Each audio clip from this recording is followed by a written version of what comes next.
Mirë mbrëma. Mirë mbrëma. Mirë se erdhe. Mirë se Që t'ju presin në studio, faleminderit për kohën, hajde të lutem. Kryestandi për juve. Mersi që të kemi në studio, faleminderit. Mersi të jem në emisione juaj dhe me të rishikuesit e televizionit ATV. Që sigurisht në takimet të tilla si ky i Mazditës i yni, ku shohin profile nga më të ndryshmet, e din se do t'i shohin në një kënd vështrim tjetër, sepse mundohemi që kryesisht me të ftuarit tanë përpos profesionit edhe fushës në të cilën janë të angazhuar për ditë, të hymë më thellë, të hymë në atë çka i ka ndërtuar deri në ditën që janë sot. E ju jeni nga ata gjakovarët që nuk e di a i keni ngela akoma besnik Gjakovës apo keni lëvizur për nga çështja e vendbanimit, se nga zemra e di që s'hiqet asnjëherë. Vërtet, vendlindja është një element mjaft të rëndësishëm i ndërtimit të personalitetit, ndërtimit të personit në tërësi dhe një piknisje e rëndësishme e cila gjatë gjithë kohës më pastaj e ke me vete me të mirat dhe jo të mirat e saj të cilat kanë pasur dhe kanë ndikim dhe tani në jetën time që prap kam familja aty dhe prap nesër për shembull do jem aty në Gjakovë. Nuk është më ajo të cilin e duam ose dua ta shohim, nuk janë më ato memorjet e bukura që kemi pasur në rini, por prap janë familje, janë ato, të themi, tentojmë që të mbesim të lidhur me kujtimet e dashura dhe me të dashurit tonë dhe me shokët dhe miqët të cilët kemi kaluar momente të rëndësishme të jetës. Atë që nuk është më njëjtë siç ka qenë, nuk është vetëm vendi apo nuk janë edhe njerëzit? Nuk është edhe fryma e njëjtë? Realisht është të dyat nga pak. Nuk janë njerëzit, nuk janë vendi, nuk është ndoshta edhe ajo energjia të cilin kemi dashur dhe duam ta shohim.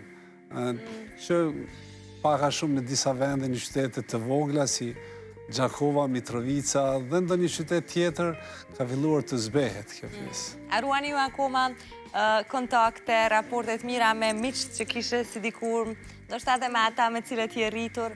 Realisht, gjithsesi, ndër miqet më të mirë të cilët mbaj ende, do të thotë kontakte, janë miqet të cilët kemi qenë në shkollën fillore së bashku, pastaj të mesmen dhe tentojmë të mbajmë momente dhe kontakte të kopaskoshme dhe janë ato momentet e mira ku ne rikujtojmë kohën e kaluar në bankën shkollore që ka qenë një kohë e mirë, e bukur, po mjaft sfiduese, sepse kemi jetuar në rrethana të tjera me një sistem komplet tjetër në relacion me atë të cilin jemi tani.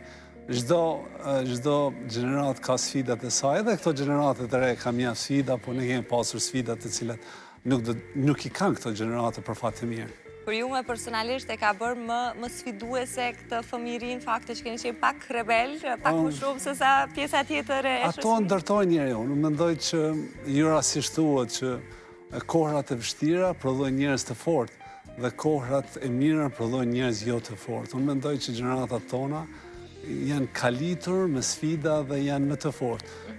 Të doja që gjeneratat të reja të kalojnë jo në për sfidat e njerëta, po të sfidohen që të kaliten. Jo të sfidohen që të jetë atyre të jetë me vështirë, po që të sfidohen që të jenë më të kalitur dhe më të përgatitur për jetën. Sepse jeta realisht ka sfida, të cilat nëse nuk jeni përgatitur, pastaj ato të thyen dhe jo letë ngritesh pastaj. Deri ku ka shkuar, po flasim gjithmonë sa keni qenë në një moshë krejt të vogël, deri ku ka shku ky rebelizmi juaj si fëmijë? Mbani mend diçka që keni vepruar aso kohe, që është pa me një sy goxha kështu të guximshëm për vjetët edhe për rrethanat e situatën që ndodhesh? Unë mendoj që gjatë gjithë kohës ajo personaliteti çdo personi e ndjek dhe pastaj ajo është një rrugtim të cilët të dërgon deri diku. Dhe tani gjatë kohës ju duhet edhe të përshtateni. Unë tani kur shikoj prapa, realisht nuk jam më e rebeli. Absolutisht, shumë larg nga ajo, por rebelizmi ka buruar nga pakënaqësit, nga rrethanat. Ideja, pakënaqësia nga rrethanat, sistemi na ka shtyrë të bëjmë atë që kemi bërë. Që keni bërë? Ke diçka specifike për të ndarë? Sigurisht, do të nëse flasim për shkollën e mesme, në atë kohë kemi qenë gjeneratët të cilët kemi vuajtur helmimet shkollore, kemi pasur një program programi lidhjes së rinjë socialiste, e cila ka pasur si piksynim kryesor natalitetin e shqiptarëve, zvogëlimin e tyre, dhe këto kanë qenë ato rebelizmet tona të parë dhe të mia për të kundërvyer një sistemi të tillë, për të kundërvyer lidhjes së rinjë socialiste dhe të qenit pjesë aktive e një shoqërie e cila kundërshton në mënyrë jo pasive, po në mënyrë aktive atë sistem, i cili ka rezultuar nga viti 88, dhe me tutje. Një rrugtim mjaft i gjatë në këtë drejtim. Nuk jemi këtu rastësisht gjë duhet të dim, ka qenë një rrugtim i gjatë i gjeneratave të tëra, nuk jam ndonjë historian i mirë, po flasim këtu edhe në vitet 40, në vitin 68, për të vazhduar pastaj me vitet 80, 90 dhe në fund luftën çlirimtare. Pas kësaj periudhe të gjimnazit këtu edhe shkollimit, vendosët përzgjedhët mjekësinë për të studiuar në Sarajevo së kohë. Fakt. Edhe kjo një sfidë më vete, së duket edhe po ndryshoi vendin rrethonat e njëjta sikur të përcillnin. Sigurisht, ideja që të jem mjek realisht ka bëruar para se të hyj në shkollë fare, kam pasur dëshirë që t'ju ndihmoj njerëzve. Dhe kjo është ai motivi im i jetës dhe motivi i cili ende më shtyr përpara, dhe gjithë rrugtimi ka pasur të bëj me dëshirën për të ndihmuar, dhe të qeni të mjek ka qenë një ndër mënyrat të cilën në atë kohë kam menduar që është mënyra më e mirë. Rrugtimi pse kam zgjedhur Sarajevën ka qenë pak rastësore, të themi, kam dashur të shkoj dhe drejtimi në shkollën e mesme ka qenë matematikë natyrore, kam dashur të sfidohem dhe cili është drejtimi më i rëndë, pastaj kam tentuar të shkoj cili fakulteti do të ishte më i mirë, dhe Sarajeva ka rastësisur nga se kem pasur vllau një shoku tim ka qenë duke studiuar në Sarajevo dhe më kanë ndihmuar, të themi kështu, ku kam shkuar, kam fjetur tek ai, kam pasur kontaktet e para, pastaj kam marrë atë librin e famshëm të provimit pranues, të cilin në atë botë nuk e kuptoja mbi 70%, sepse gjuhën serbo-kroate nuk e kam njohur në atë kohë mirë, po përkundër gjitha atyra sfidave, do thotë, kam arritur që të regjistrohem dhe të rangohem mjaft mirë. Jo vetëm unë, kam pasur edhe mjaft studentët e tjerë të Kosovës, ka pasur të Gjakovës mjaft të suksesshëm në këtë drejtim, po një rrugtim interesant, do thotë, një rrugtim i veçantë në Sarajevo dhe një kulturë tjetër, jashtëzakonisht e mirë, studentore, ndoshta është pjesa të cilin pjesa vetme ku kam ndier veten vërtet student dhe kam ndier veten jashtëzakonisht mirë, ku pas diku 6 muajve mendova që ka dhe jeta e lehtë, sepse kalova 2 provimet kryesore dhe pothuajse sigurova kushtin se studentët e kuptojnë çka do thotë, por jeta të befason siç di të befasoj dhe situata në Sarajevo ka ndruar në mënyrë ekstreme dhe ka përfunduar në një luftë jashtëzakonisht të përgjakshme, të cilin e kemi përjetuar paksa dhe tek unë ka pasur një impakt jashtëzakonisht të madh. Si e përjetove? Shikot, në rrethana, në çdo rrethon të themi imunizohesh me situatën, por ke parë dhe ke analizuar elementet e para të pas luftës.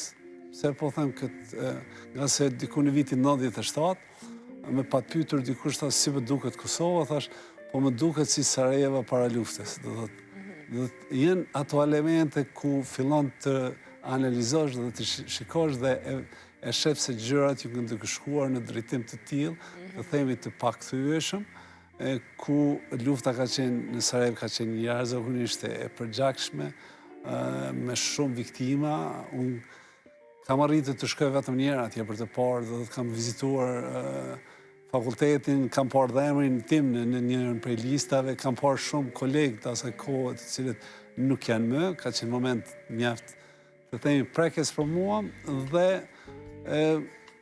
e vreja që në një rrugtim të tillë jemi duke shkuar dhe ne me dëshirën që nuk do të kemi të njëjtat pasoja, po të themi një element të cilin ju e shihni dhe i cili në atë kohë më duke i panashkalueshëm, sepse lufta ishte duke pashmangshme. Edhe fatkeqësisht edhe ashtu ndodhi, një periudhë kjo tjetër të cilën po ashtu si secili prej qytetarëve e ka përjetuar. Në rastin tuaj, ndër pjesë më të vështira të kësaj periudhe të luftës në Kosovë, ka qenë një nga takimet me nënën tuaj. Realisht, unë së bashku me shokët, kemi qenë një grupi i ngushtë i shokët, kemi qenë aktiv nga Prishtina.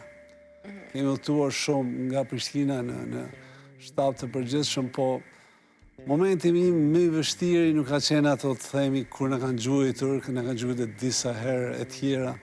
Momenti i vështirë ka qenë kur nëna ime ka ardhur të më vizitojë në Prishtinë dhe ka qëndruar një javë. Ajo ka qenë një moment jashtëzakonisht i rëndë për mua, ku nuk kam fjetur asnjë sekond, nga se të gjithë ata të cilët të gjithë pjesët dërmuese, mos them se mund të thotë dikush se janë të gjithë, po pjesët dërmuese të gjithë nuk kanë menduar që të bien gjallë në duart e policisë serbe apo ushtrisë serbe. Ishte po kohë pa u pa me nënën? Ka qenë një kohë pa u parë, nga se ishte mjaft e vështirë gjatë luftës, do thotë, të lëvizje, në kohën themi kur ende lëvizin nga pakës, erdhi qëndroi një javë dhe ka qenë një momentum, një javë ime më e rëndë, nga se kisha frikë që do të vinin, mos jemi dekonspiruar, të thajmi kështu, mos jemi dekonspiruar, dhe ka qenë jashtëzakonisht rëndë. Në këtë presion, sa kishe mundësi të fokusohesh 100% në bisedat me të, edhe në ato momentet që ti kaloje me të, që në ato kohë se cili i ka menduar që mund t'jenë të fundit? Të them të vërtetën, nuk e kemi nduar. Ajo të cilën e kam pasur gjithmonë, kam tentuar që trurin tim ta trajnoj, ka qenë të mos di shumë, mos të mbaj mendje shumë. Dhe kur ka njerëz ku i dëgjoj, ku thonë me datën kaq, them, pirolla i qoftë. Unë kam tentuar që mos të di shumë, mos të mbaj mend shumë, sepse atë të cilin nuk e din, nuk mund ta thuash. Kjo ka qenë ajo filozofia ime. Ajo gjatë asaj javës ka qenë një terror psiqik të themi për mua, kam tentuar që t'jem i fokusuar, po ajo të cilin e them tani ka qenë diku 7 ditë pa fjetër fare. Mas asaj 7 ditë kam vrejtë që kam qenë i dërmuar, mos them që kam fjetër Sa me rakt kishte nëna? Qa fjallë thoshte? Nëna e kishte marrur vesh, e kam kuptuar këtë tek vonë, e kishte kuptuar dhe ishte brengosur.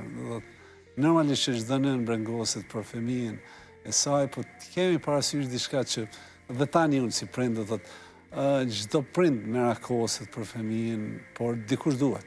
Dikush duhet të sakrifikojë, dikush duhet të punoj në drejtim, do thotë, nuk më ka thënë, nga se unë nuk kam dashur që ta brengos, përkundër faktit që unë s'kam dashur ta brengos, ajo e ka ditur dhe ndoshta kjo që ka ditur në kohën kur ajo ka qëndruar në Shqipëri dhe unë kam qenë në pjesën e luftës, ajo ka qenë e dërmuar me shëndet dhe kështu ka qenë pak e sëmuar, por kur ka ardhur nga Shqipëria, kur kam takuar në Gjakov, ku kam pritur, me nxeste, dhe të ka qenë jashtëzakonisht e dërmuar, shihej që ajo pjesë e ka ngrënë nga brenda. Do të shqetësimi çdo prindit, jemi të sinqertë, do të kjo është vetëm momentum të themi personal, po shqetësimi çdo prindit për fëmijën është i madh dhe në atë kohë shiko çdo kush i cili ka qenë vetëm një ditë në luftë, ka mundet të përfundoj i vdekur. Nuk ka garanci në drejtim. Ju nuk keni garanci ku delin në rrugë, mund të goditeni nga një makinë të përfundoni i lënduar lemër në atë kohë kur situatët dhe rrethanat kanë qenë jashtëzakonisht të paparashikueshme dhe shqetësimet e familjes kanë qenë të mëdha, por me lejoni të ndaj në momentin kur familja ime është vendosur në Shqipëri, unë kam qenë jashtëzakonisht të themi i shliruar. Edhe kam bërë, si të themi, paqe me veten. Një barë më pak. Edhe do të kam bërë paqe me veten edhe absolutisht nuk kemi dashur të dim për sfidat të cilat i kemi pasur në atë rrugtim. Fatkeqësisht nënën e keni humbur para pak vitesh. Kam bërë vite, do thotë që na ka lënë nëna. Ka lënë nëna është një humbje jashtëzakonisht e madhe për mua. E Keni arrit me qenë me të afër në ditët e fundit? Kam qenë me të dhe nëna ka vdekur në përshafimin tim. Njëjtë ka vdekur edhe babaj, realisht, në duart e mia ka vdekur dhe babaj, ka ndruar jetë edhe babaj, dhe thot, jenë momentet mjaft të rënda. Mjaft të rënda, realisht. Fillon ndonjë porosi, ndonjë fjalë të Porosia interesante ka qenë që gjatë kohës që ishte gjallë dhe mua ka ma të brengë, kishte dëshirë të më shifte me fëmijët. Dhe të kishte dëshirë të shifte nipa dhe mbesat, që për fat jo të mirë nuk kam arritur t'ja plotësoja dëshirë gjatë kohës ku ishte gjallë. Dhe kjo ka qenë shqetësimi I vetëm edhe të themi ajo të cilin ajo dëshira e saj e fundit. Si su bë që... Kjo nuk ka përgjegje, dhe thot. Unë ajo të cilin I thëmë të gjithë është që të martoheni, pavarësisht duhet të martoheni, duhet të krijoni familje, duhet të keni fëmijë, nga se jo vetëm përveç obligimit, të themi social, por jenë momente interesante, obligimet familjare, por jenë edhe momente tjera kur ju keni fëmijë, e ndjenja dashuri edhe ndjenja detyrë dhe obligim që keni ndaj fëmijëve. Është diçka të cilin askush nuk mund ta përshkruar, po duhet ta përjetoj. Do thotë është çdo kënd të cilin e dëgjon mund të duket si stereotipe, por realisht ndjenja e prindërve ndaj fëmijëve është ndjenje e pazavendësueshme, është një dashuri e pa kompromis, edhe ashtu siç çdo person I jep jetën për atë dhe unë janë fëmijët, familja. Keni arritur që t'jeni ai babai I përkryer në sfidën e fëmijëve? Realisht, unë mendoj si çdo prind sfidën më të madhe ka që të mos dështoj si prind. Unë mendoj që prindit duhet të bëjnë fëmijët gati për jetën, dhe nga njerë ndoshta dashuria jone e madhe bëjnë fëmijët të llastuar. Kjo është një sfidë të cilin mes dhënies së dashurisë, idenë mos jeni duke llastuar, dhe idesë që fëmija të jetë I gatshëm për jetën. Kjo është një sfidë ende që për mua vazhdon. Unë fëmijët I kam të rritur tani, me 19-20. Janë të 19-20. Po, dhe shpesh I pyes fëmijët, thëmë, a mos jem duke dështuar si prind, si dukem si prind. Realisht, në këtë kohë, në këto rrethana, nuk është e lehtë për prindërt. Unë në çdo intervistë ku flasim, mbroj prindit, të jemi sinqertë, dhe thotë, nuk e kanë lehtë. Sfida punës, sfida jetës, shumë pak kohë kanë për të ndarë për fëmijët. Kur dëgjoj tani jo duhet prindrit të bëjnë detyrat me fëmijët e tjerë, fëmijë, realisht, prindrit në këtë kohë janë e shoh që janë shumë të ngarkuar dhe kohën të cilin e kanë për të ndarë me fëmijët është mjaft e limituar.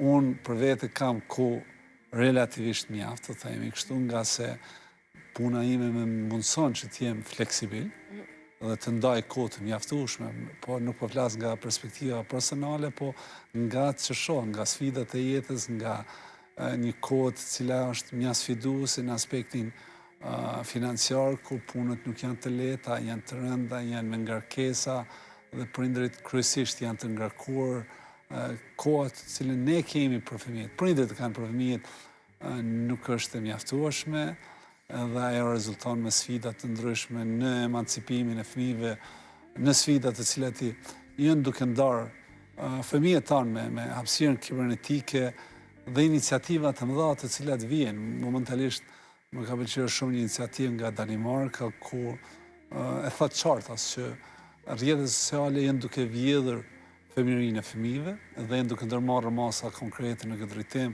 dhe sfidat e tjera të cilat janë hapësirën digjitale, ndoshta mund të shtjellojmë, por në këtë relacion do thot këto janë sfidat që çdo prind I ka dhe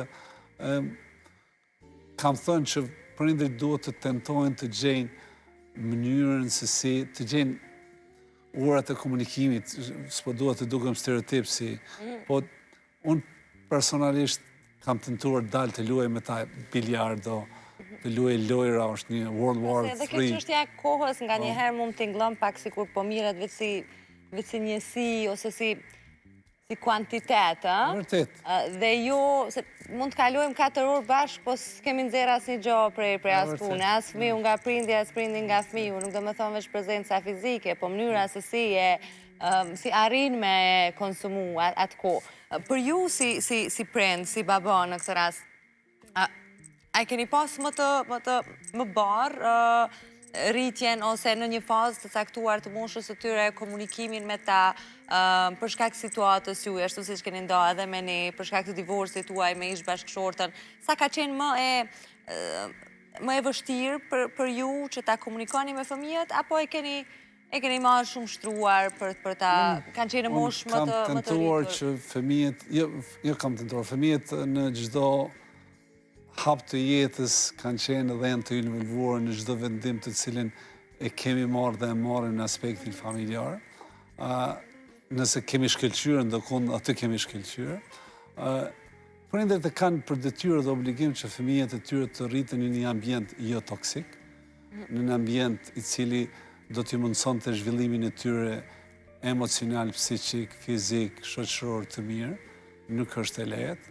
Dhe prindërit duhet të sakrifikojnë. Po flasin për mënyrën se si e përjetojnë gratë divorcin, kur janë fëmijët në mes. Pa ka burra që dalin edhe flasin se nuk besoj t'jetë e lehtë as për ta. Vetmja gjë të cilin nuk kanë vërë në mes, janë fëmijët. Fëmijët e kanë lirin, e kanë pasur dhe kanë lirin absolut të televizin. Tani edhe mosha e lehen, po e kanë pasur dhe kanë lirin absolut të televizin ku të dojnë. Dhe unë mendoj që kam thënë beteja për fëmijët mund të jetë është beteja humbur, sepse në momentin e parë që prindrit luftojnë për prindrit, dy prindrit do t'i hupin fëmijët, sepse ju dukeni që keni fituar, po mbas një kohë është fëmija ai i cili mund të t'ju akuzoj pse ju nuk keni liruar që të mbaj kontakte tjera. Do të në këtë drejtim, këshilla ime do të ishte në këtë drejtim, mos luftoni për fëmijët, luftoni që fëmijët të marrin më të mirën e mundshme nga të gjitha palët. Dhe ideja që të kemi fëmijët, të themi të mitë apo tut në kuptimin e çfarë do kuptimi fizik apo idesë që ju të keni atërimin, prindërimin, nuk ka rëndësi, dhe unë mendoj që nuk është të shëndetshme për fëmijën, dhe këtë drejtim fëmijët... Ta kanë ndihmuar edhe ata këtë pjesë? Sigurisht, shiko, nuk ka gjë të lehtë në këtë drejtim, do të jemi të qartë, do thotë, nuk është një historie e bukur, por është një vendim i cili është më mirë të mirët në kohën e dur, nuk ka ndonjë kohë perfekte, por sa më herët që kuptoni që merrni dhe tentoni që të themin nga aspekti profesional, që të adresoni rreziqet dhe pastaj që të mitigoni ato edhe më mirë, për mua ka qenë dhe është e rëndësishme dhe është rëndësishme që fëmijët të mos kenë ndonjë impakt negativ në këtë drejtim. Unë dua të besoj që në këtë drejtim kanë bërë punën dhe dur dhe qëndrimin ka qenë dhe është i dur. Fëmijët janë absolutisht të lirë në këtë drejtim. Kanë qenë dhe do të jenë, pse tani mund të mos na pyesin fare, për shkak se kanë kaluar moshën madhore. Sfida është gjithmonë atë që vllastimi, do thotë. Mos duke dashur që ju të jepni dashuri pak më tepër, mos ju jeni duke i vllastuar. Kjo është një sfidë të cilën e shoh tek prindërit në atë që mund të mungojë disiplina. Unë të jemi sinqert, edhe pse ne jemi rritur në një disiplinë, si gjenerat, një disiplinë më të ashpër, ku nënat kanë qenë shumë të ashpër me ne, më shumë se babai, ndoshta. Unë s'kam qenë i ashpër me fëmijët. Të them të vërtetën, unë kam harruar kur ju kam tërhequr vërejtjen dhe dënimet e tyre. Dënimi im më i madhi ka qenë në mosha ndoshta 2-3 vjeçare, ku i kam thonë shkon në dhomën tonë, ai i dënuar. Absolutisht mendoj që fëmijët dhe gjeneratat të reja duhet të jenë më të disiplinuar, duhet të jenë të vendosin sistemin e disiplinës. Mungesa e disiplinës është një ndër sfidat kryesore në arritjen e suksesit. Dihet botërisht, discipline beats the talent. Ju mund të jeni jashtëzakonisht i talentuar, mund të keni IQ shumë të lartë, por nëse nuk keni disiplinë për të mësuar çka do që ju mendoni që edhe dëshironi, ju nuk do t'jeni suksesshëm. Dhe kjo është ajo sfida, se si të moni këtë balancin që në të njëjtën kohë do thotë mos t'i zemroni nga sa ata janë jeta juaj, dhe në të njëjtën kohë të edukoni që të jenë të disiplinuar. Kjo është një sfidë e cila është për mua ende duke vazhduar.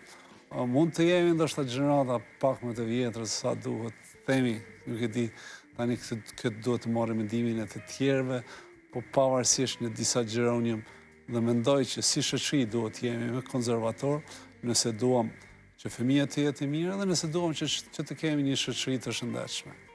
Faleminderit shumë që më dhe këto mesazhe shumë të rëndësishme, edhe nga aspekti ose nga këndi i babait, por në përgjithësi i prindërimit, po ashtu edhe fjalë që janë shumë të mirëpritura për t'i dëgjuar edhe të rinjët. Kjo është një nga mesazhet apo fokuset që kemi në çdo takim tonë. Faleminderit shumë për prezencën sot në këtë takim. Faleminderit shumë për që të kem mundësi të jem me ju dhe të shpalos pak nga jeta ime private. Shumë ndryshe se sa që ishim mësuar t'ju shohim, a? Sigurisht. Bukur. Faleminderit edhe një herë, kënaqësi. Shkëputemi miq për marketing, ju pres në pjesën e dytë.